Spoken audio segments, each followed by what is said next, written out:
World Series 2025. Here's why the umpires gave Shohei Ohtani extra time to warm up before Bo Bichette's HR. Shohei Ohtani pitching in Game 7 of the 2025 World Series was bound to be appointment viewing, but it got off to a rather odd start. As Fox Sports returned from commercial after the top of the first inning, in which Ohtani hit a single but was stranded at third base, the Los Angeles Dodgers star had just emerged from the dugout. That created an unusual situation.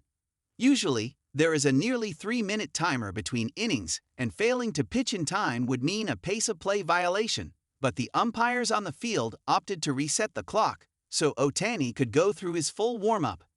And then they let him do it again in the third inning, after Ohtani ended the top of the frame with a flyout. At first glance, the reset clocks appeared to be special treatment for a player who is, well, special. Blue Jays manager John Schneider wasn't happy with it, nor were many fans partial to the Blue Jays. However, there appears to be a good reason for that. Here are the pace-of-play rules from MLB's website. For between innings breaks, the timer begins when the final out of the inning is recorded, with several exceptions.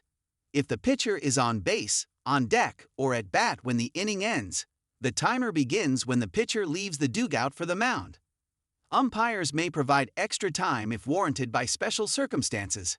So if, as an example, a catcher were to be thrown out on the bases to end the previous half inning and needed additional time to put on his catching gear, the umpire could allow it. Basically, as long as Ohtani was batting or running the bases, the umps had the power to give him the time he needed to get ready. The question then becomes whether a pitcher should need multiple minutes to get ready in the dugout.